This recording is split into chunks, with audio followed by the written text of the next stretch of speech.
آمنت بالله صدق الله مولانا العظيم وصدق رسوله النبي الكريم ونحن على ذلك من الشاهدين والشاكرين والحمد لله رب العالمين.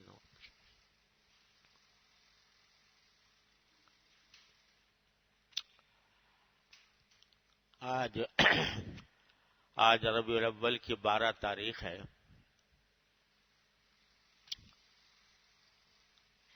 جس کو ہمارے ملک میں حضور سرور دو عالم سیدنا محمد المصطفیٰ صلی اللہ علیہ وسلم کے یوم پیدائش کے طور پر منایا جاتا ہے.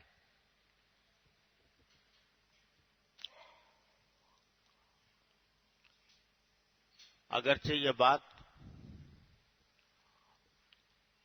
علمی اور تحقیقی طور پر صحیح نہیں ہے کہ آپ کا یوم پیدائش 12 ربیع الاول تھا.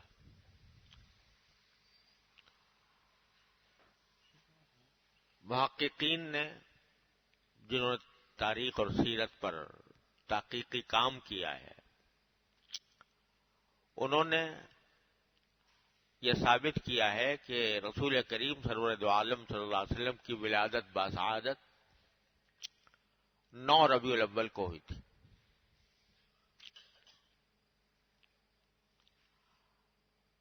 تو آپ کے یوم پیدائش وہ چاہے 12 ربیع الاول ہو چاہے 9 ربیع الاول ہو، جس دن آپ اس کائنات میں تشریف لائے وہ اس کائنات کی تاریخ کا عظیم ترین، مبارک ترین، مقدس ترین دن تھا. کیونکہ اس دن اللہ تبارک و تعالی نے اس ذات والا صفات کو اس دنیا میں بھیجنے کا فیصلہ فرمایا جو باعث تخلیق کائنات ہے. ایک جملہ حدیث کے طور پر لوگ بیان کرتے ہیں، حدیث قدسی کے طور پر، کہ اللہ تعالیٰ نے یہ فرمایا رسول کریم صلی اللہ علیہ وسلم سے کہ لولاک لما خلقت الافلاک، اگر آپ نہ ہوتے تو میں یہ ساری کائنات کے آسمانوں کو پیدا نہ کرتا. یہ جملہ اگرچہ حدیث کے طور پر تو ثابت نہیں ہے، غلط مشہور ہو گیا ہے کہ یہ حدیث ہے، لیکن اپنے معنی کے اعتبار سے درست اور صحیح ہے کہ حضور اقدس نبی کریم سرور دو عالم صلی اللہ علیہ وسلم کی ذات والا صفات اس کائنات کی تخلیق کا بنیادی مقصد تھا. اللہ تبارک و تعالی نے انسانوں کو اور جنات کو اس کائنات، اس دنیا میں بھیجا. اس کا مقصد یہ تھا کہ وہ اس دنیا میں خدائے واحد کی عبادت کریں اور اللہ تبارک و تعالی کے احکام کے تحت زندگی گزاریں. اس کے لیے اللہ تبارک و تعالی نے انبیاء کرام کا ایک طویل سلسلہ جاری فرمایا جس کا اختتام حضور سرور دو عالم صلی اللہ علیہ وسلم کے تشریف آوری پر ہوا اور اعلان کر دیا گیا کہ الیوم اکملت لکم دینکم، آج میں نے تمہارے لیے تمہارے دین کو مکمل کر دیا. واتممت علیکم نعمتی، اور تمہارے اوپر میں نے اپنی نعمت مکمل کر دی، پوری کر دی. تو اللہ کے دین کی تکمیل، اللہ کی نعمتوں کا مکمل ہو جانا، یہ حضور سرور دو عالم صلی اللہ علیہ وسلم کی تشریف آوری کی بدولت ہوا. لہذا آپ در حقیقت اس ساری کائنات کی تخلیق کے باعث ہیں. تو جس روز آپ اس دنیا میں تشریف لائے وہ دن انسانیت کی تاریخ کا عظیم ترین مقدس ترین دن تھا. اور اگر اسلام میں کسی شخص کا یوم پیدائش میں منانے کا کوئی تصور ہوتا تو اس دن سے زیادہ کوئی دن اس کا حقدار نہیں تھا جس دن نبی کریم صلی اللہ علیہ وسلم دنیا میں تشریف لائے. اس سے زیادہ کوئی دن اس لائق نہیں تھا کہ اس دن کو کسی کا یوم پیدائش منایا جائے اور یوم پیدائش کے طور پر اس کو ایک عید کا دن بنایا جائے, اس کو ایک مسرت کا دن بنایا جائے. یہ تصور اگر ہوتا تو سرکار دو عالم صلی اللہ علیہ وسلم سے زیادہ کسی کا یوم پیدائش اس بات کا حقدار نہیں تھا کہ اس کو یہ امت مسلمہ اپنا دن بنائے. لیکن اللہ تعالیٰ نے دین ہمیں ایک ایسا عطا فرمایا. حضور سرور دو عالم محمد مصطفیٰ صلی اللہ علیہ وسلم جس دین کو لے کر تشریف لائے وہ دین ایسا ہے کہ اس میں رسمی باتوں کی طرف دھیان نہیں.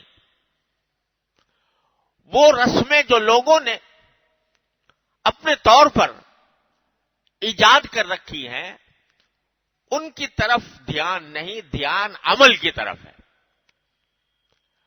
کہ تم کتنا عمل کر رہے ہو, تم خود کتنا عمل کر رہے ہو, کتنے کام اللہ تعالی کی رضامندی کے لیے کر رہے ہو. سارا زور قرآن پاک کا بھی اور حضور نبی کریم صلی اللہ علیہ وسلم کی سیرت طیبہ اور سنت طیبہ کا بھی عمل پر ہے. تمہارا عمل, تمہارا عمل. یہی وجہ ہے کہ جب سرکار دو عالم صلی اللہ علیہ وسلم تشریف لائے تو دنیا جو ہے دوسرے مذاہب کے لوگ مختلف عیدیں منایا کرتے تھے. عیسائی جو ہیں وہ حضرت عیسیٰ علیہ السلام کا یوم پیدائش مناتے تھے. یہودی جو ہیں وہ دن منایا کرتے تھے کہ جس میں حضرت عیسیٰ علیہ السلام, حضرت موسیٰ علیہ السلام دریا پار کر گئے تھے.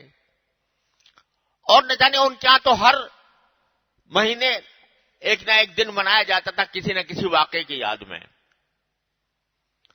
اور خود اہل عرب جو ہیں وہ مختلف تاریخی واقعات کے یاد میں مختلف قسم کے دن منایا کرتے تھے. سرکار دو عالم صلی اللہ علیہ وسلم تشریف لائے. آپ کی حیات طیبہ پیدائش ولادت باسعادت سے لے کر اس دنیا سے پردہ فرمانے تک عظیم واقعات سے لبریز ہے. جس دن آپ دنیا میں تشریف لائے وہ دن, جس دن آپ کو نبوت عطا ہوئی وہ دن, جس میں غار حرا کے اندر آپ کے اوپر سب سے پہلی وحی نازل ہوئی وہ دن, جس دن آپ نے اعلان تبلیغ و رسالت کا سلسلہ شروع کیا وہ دن, جس دن آپ کے اوپر پیشکش کی گئی کہ تمہیں اگر چاہیے تو مال لے لو, دولت لے لو, عورتیں لے لو, بادشاہی لے لو, مگر توحید کے کلمے سے بعد آ جاؤ. آپ نے جواب میں فرمایا کہ میرے ایک ہاتھ میں آفتاب اور ایک ہاتھ میں مہتاب بھی رکھ دو تو میں اس دعوت سے پھرنے والا نہیں ہوں. وہ دن جس دن آپ کے قتل کے منصوبے بنائے جا رہے تھے, آپ کی گرفتاری کے منصوبے بنائے جا رہے تھے, اس دن اللہ تبارک و تعالی نے راتوں رات آپ کو ہجرت کا حکم دیا اور صدیق اکبر رضی اللہ تعالیٰ عنہ کی معیت میں آپ نے ہجرت کا سفر کیا. وہ دن مدینہ منورہ پہنچے, مسجد نبوی کی تعمیر فرمائی وہ دن, بدر کی کا معرکہ پیش آیا, 313 نہتوں نے 1000 مسلح سرماؤں کا منہ پھیرا, ان کو شکست فاش دی وہ دن, احد کے دن 70 صحابہ کرام شہید ہوئے اور اللہ تعالیٰ نے بالآخر سرکار دو عالم صلی اللہ علیہ وسلم کو سرفراز فرمایا وہ دن, سارے قبائل عرب نے مل کر سرکار دو عالم صلی اللہ علیہ وسلم پر دھاوا بولا. خندق, غزوہ خندق کے موقع پر اللہ تعالیٰ نے ان کو آندھی کے ذریعے اڑا دیا وہ دن, اور پھر بالآخر وہی مکہ جو مسلمانوں کے لیے ظلم و ستم کا اڈا بنا ہوا تھا اس پر سرکار دو عالم صلی اللہ علیہ وسلم فاتح بن کر داخل ہوئے، انا فتحنا لک فتحا مبینا کا مظاہرہ ہوا، وہ دن، کون سا دن آپ کی سورۃ طیبہ میں ایسا ہے کہ جس کو یہ نہ کہا جا سکے کہ یہ عظیم دن تھا، یہ اہم دن تھا، یہ تاریخی دن تھا؟ آپ کی سیرت طیبہ تاریخی دنوں سے بھری پڑی ہے، لیکن اس پورے عرصے میں 23 سال آپ دنیا میں تشریف فرما رہے، آپ نے کبھی کسی دن کے بارے میں یہ نہیں فرمایا کہ بھئی اس پر عید مناؤ، میری پیدائش کی عید مناؤ، میری ہجرت کی عید مناؤ، غزوہ بدر کی فتح کی عید مناؤ، غزوہ احد کی فتح کی عید مناؤ، فتح مکہ کی عید مناؤ۔ کسی چیز کا حکم نہیں آپ نے نہیں دیا۔ کیا حکم دیا؟ 2 عیدیں مناؤ، ایک کون سی؟ عید الفطر، ایک کون سی؟ عید الاضحیٰ۔ ٹھیک، اگر دیکھو تو عید الفطر یکم شوال یہ کسی خاص تاریخی واقعے کی یاد میں نہیں ہے۔ یکم شوال کو کوئی تاریخی واقعہ پیش آیا ہو، کسی کی پیدائش ہوئی ہو، کوئی فتح ہوئی ہو، کوئی جنگ میں امداد و نصرت ہوئی ہو، ایسا کچھ بھی نہیں۔ کب منائی جا رہی عید الفطر؟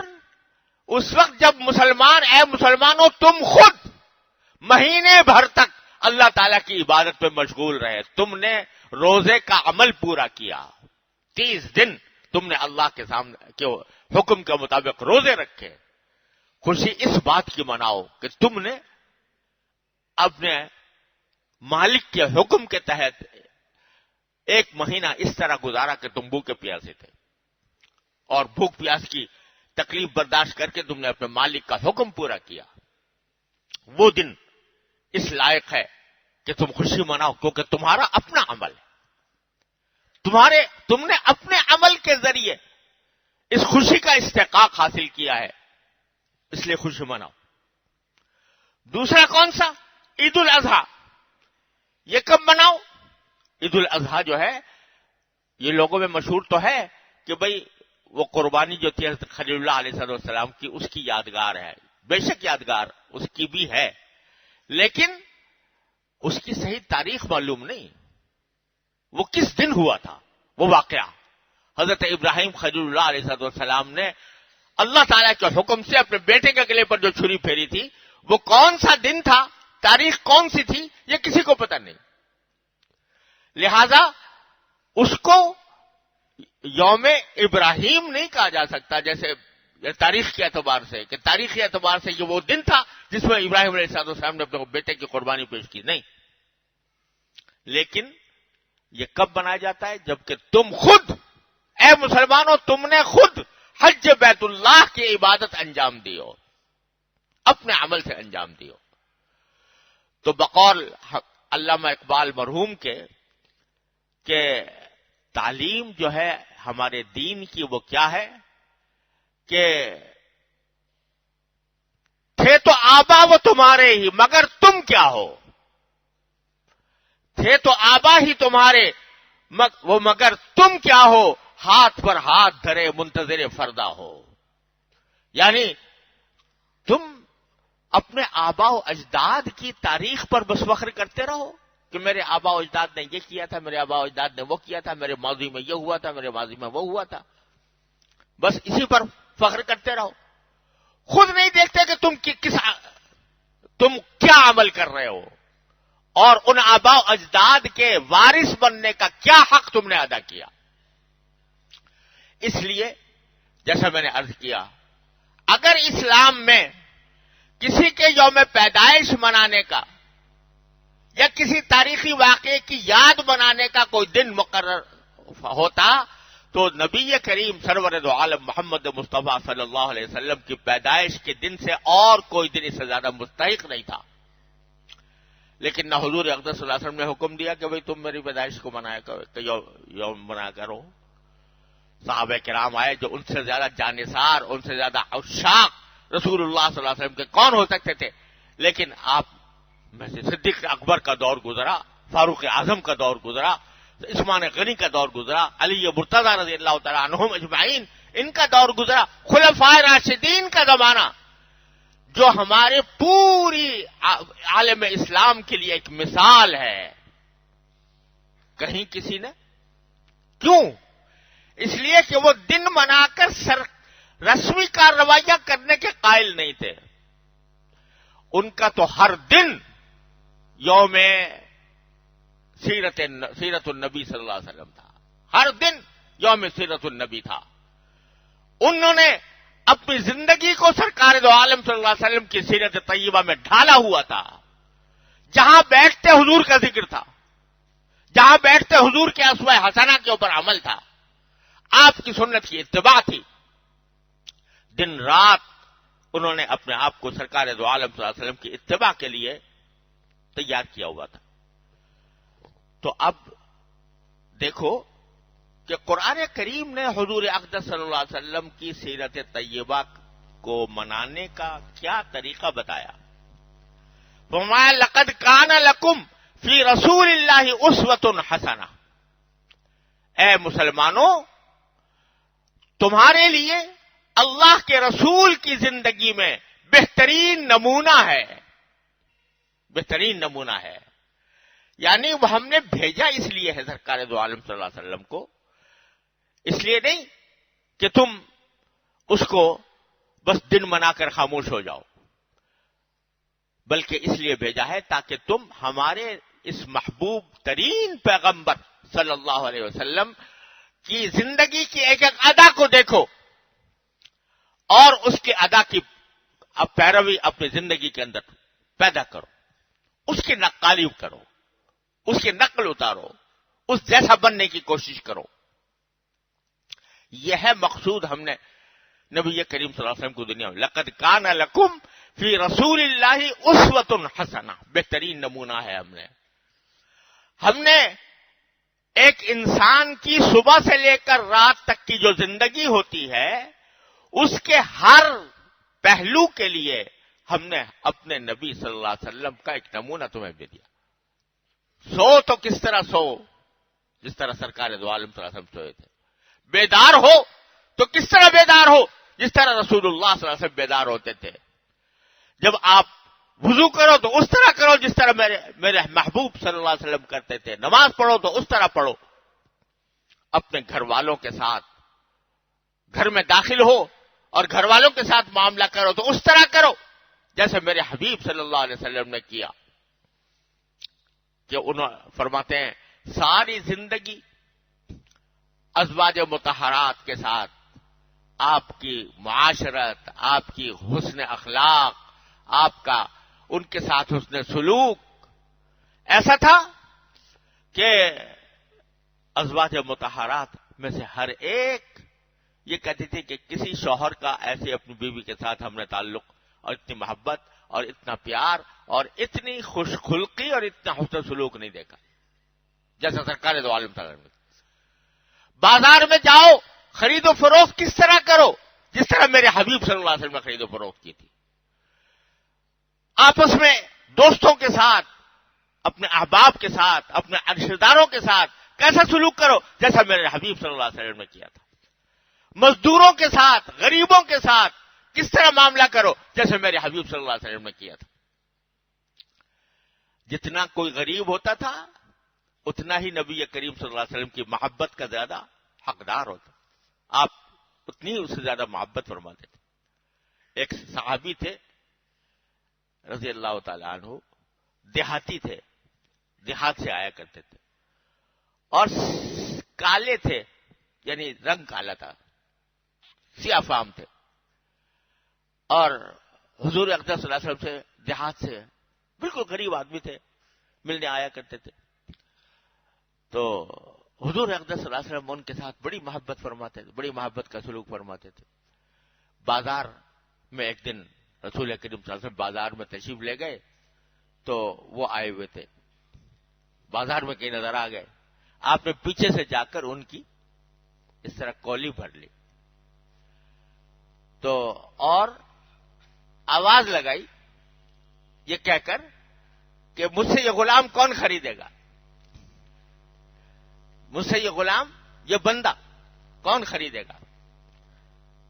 تو وہ سمجھ گئے تو کہ رسول کریم صلی اللہ علیہ وسلم ہے، تو اپنے کمر کو اور زیادہ نبی کریم صلی اللہ علیہ وسلم کے ساتھ ملا کر محبت کا مظاہرہ کر کے کہنے لگے کہ یا رسول اللہ اگر مجھے آپ بیچیں گے تو بہت کم قیمت ملے گی، میں تو بہت ہی معمولی آدمی ہوں، اذن لتجدونی قاصدہ، مجھے تو آپ بہت کم قیمت پائیں گے۔ آپ نے فرمایا لا انکا لست عند اللہ بقاصد، تم اللہ کے نزدیک کم قیمت نہیں ہو، اللہ کے نزدیک تمہاری قیمت بہت بڑی۔ وہ سیاہ فام ایک دیہاتی، اس کے ساتھ یہ معاملہ سرکار دو عالم، وہ ذات جس کی دنیا کونین کا سردار، دنیا و آخرت کا سردار، وہ غریب کے ساتھ یہ معاملہ کر رہا ہے۔ تو بھیجا اس لیے گیا ہے تمہیں دکھایا جائے انسانیت کا مکمل ترین نمونہ کیا ہوتا ہے، اس لیے بھیجا گیا۔ لقد کان لکم فی رسول اللہ اسوۃ حسنہ، محض اس لیے نہیں کہ تم نعتیں پڑھ کر اور حضور اقدس صلی اللہ علیہ وسلم کے گیت گا کر اور پھر ان کی حکم کی خلاف ورزی کرتے پھرو۔ رات میں گزر رہا تھا ایک جگہ سے تو دیکھا کہ لوگ ٹرکوں پہ سوار اور موسیقی کے ساتھ، میوزک کے ساتھ، بظاہر نعتیں پڑھی جا رہی ہیں میوزک کے ساتھ، اور لوگ ڈانس کر رہے ہیں، اس کے ٹرکوں کے اوپر کھڑے ہو کر ڈانس کر رہے ہیں، اور اس کو سمجھا جا رہا ہے کہ یہ محبت ہے رسول اللہ صلی اللہ علیہ وسلم کی۔ رات بھر یہ ہنگامہ ہوتا رہا اور یہ سمجھا جا رہا ہے کہ ہم نبی کریم صلی اللہ علیہ وسلم کے ساتھ محبت کا مظاہرہ ہے۔ حضور فرماتے ہیں کہ میں اس لیے آیا ہوں تاکہ ان گانے بازوں کو ختم کروں۔ حضور نے فرمایا میں اس لیے آیا ہوں تاکہ تمہاری زندگی کے اندر تم نے اپنی زندگی کو، اپنے دین کو جو لہو و لعب بنا رکھا ہے اس کو ختم کروں، اور ہم آپ کا نام لے کر اور یہ کام کر رہے ہیں۔ تو بھائیوں، ربیع الاول کا مہینہ اس لحاظ سے بڑا زبردست ہمارے لیے ایک عظیم پیغام لے کر آتا ہے کہ اس دن میں اس مہینے میں اللہ تبارک و تعالی نے حضور نبی کریم سرور عالم صلی اللہ علیہ وسلم کو اس لیے مبعوث فرمایا تھا تاکہ ساری دنیا کے لیے ایک کامل اور مکمل نمونہ پیش کر کے دکھائیں کہ انسان ہو تو ایسا ہو، اس لیے بھیجا تھا۔ تو ذرا ہم اپنے منہ میں اپنے گریبانوں میں منہ ڈال کر دیکھیں، میں اپنے آپ کو شامل کر کے کہہ رہا ہوں، ہم اپنے گریبانوں میں منہ ڈال کر دیکھیں کہ ہم یہ عید میلاد النبی بھی منا رہے ہیں، سیرت النبی کے جلسے بھی ہو رہے ہیں، نعتیں بھی پڑھی جا رہی ہیں، سلام بھی پڑھے جا رہے ہیں۔ نعتیں پڑھنا، سلام پڑھنا بڑی اچھی بات ہے، اللہ تعالیٰ اس کو قبول فرمائے۔ لیکن یہ بتاؤ کہ اس سارے سلسلے کے بعد ہماری زندگی میں کوئی تبدیلی آئی کہ نہیں آئی؟ یعنی ہماری زندگی میں کیا ایسا ہوا کہ اس ربیع الاول کے جلسوں کے بعد، ربیع الاول کی محفلوں کے بعد ہم کوئی سنت پہلے چھوڑے ہوئے تھے، آج ہم نے اس کے بعد وہ سنت اختیار کر لی؟ اگر اختیار کی، بڑی سبحان اللہ، اللہ تعالیٰ کا انعام ہے، اس کا شکر ادا کرنا چاہیے۔ لیکن اگر زندگی کا پہیا اسی ڈھب پر گھوم رہا ہے جیسا سیرت کو پڑھنے اور سننے سے پہلے تھا، تو بھائی یہ سوچو کہ قرآن تو یہ کہہ رہا تھا کہ قل ان کنتم تحبون اللہ فاتبعونی، حضور سے فرما دیا تھا اللہ تعالیٰ نے کہ لوگوں کو کہہ دو کہ اگر تمہیں اللہ سے واقعی محبت ہے تو میری اتباع کرو، میرے اسوہ حسنہ کی اتباع کرو، میری زندگی کے ایک ایک ادا کو اپنے زندگی کے اندر اپناؤ، تو تم اللہ تبارک و تعالیٰ کے ہاں کامیاب ہو گئے۔ یحببکم اللہ، اللہ تم سے محبت کرے گا۔ تو ذرا سا ہم اپنا سب جائزہ لے کے دیکھیں کہ آیا ان سارے جلسوں جلوسوں کے بعد اور حضور اقدس صلی اللہ علیہ وسلم سے اپنی اظہار محبت کے بعد کیا کبھی ایسا ہوا کہ ہم نے کوئی سنت پہلے چھوڑی ہوئی ہو، اب اختیار کر لی ہو. اگر نہیں ہوا تو اس کا معنی ہے کہ ہمارا صرف زبانی جمع خرچ ہے اور اس سے آگے کچھ نہیں. تو میری گزارش یہ ہے اللہ تعالی مجھے آپ کو سب کو اس کی توفیق عطا فرمائے کہ ایک کتاب کو اپنے سامنے رکھ لیں جس میں رسول کریم صلی اللہ علیہ وسلم کی زندگی کی سنتیں بیان کی گئی ہوں. اس کے لیے میں تجویز کرتا ہوں میرے شیخ حضرت ڈاکٹر عبدالحی صاحب عارفی رحمۃ اللہ علیہ کی کتاب ہے اسوہ رسول اکرم صلی اللہ علیہ وسلم. اس میں آپ نے آپ کی حیات طیبہ کی تمام سنتیں جتنی روایات میں آئی ہیں وہ جمع کر دی. آپ کس طرح اٹھتے تھے, کس طرح بیٹھتے تھے, کس طرح چلتے تھے, کس طرح کھاتے تھے, کس طرح پیتے تھے, کس طرح سوتے تھے, کس طرح جاگتے تھے, کس طرح کسی سے معاملات کرتے تھے وغیرہ وغیرہ. اس کو ہم سامنے رکھ لیں اور سامنے رکھ کر اپنا جائزہ لیں ان میں سے کون سی چیز ایسی ہے جو ہمارے اندر موجود ہے. اگر موجود ہے الحمدللہ اللہ تعالیٰ کا شکر ادا کریں, موجود نہیں ہے تو اس کو اختیار کرنے کی کوشش کریں. اگر یہ کام ہم نے کر لیا تو بے شک ہماری یہ سیرت کی محفلیں کامیاب ہیں اور انشاءاللہ اس کا فائدہ ہمیں دنیا و آخرت میں ملے گا. اگر یہ نہ کیا تو پھر اس کے معنی یہ ہے کہ ہم رسول کریم صلی اللہ علیہ وسلم کی محبت کے دعوے جو کرتے ہیں اس میں سچے نہیں ہیں. اللہ تعالیٰ اپنی رحمت سے ہمیں اس سے محفوظ رکھے. اللہ تبارک و تعالیٰ ہمیں اتباع سنت کی مکمل توفیق عطا فرمائے اور ہر طرح کے شر سے, معصیتوں سے, گناہوں سے ہماری حفاظت فرمائے. وآخر دعوانا الحمدللہ.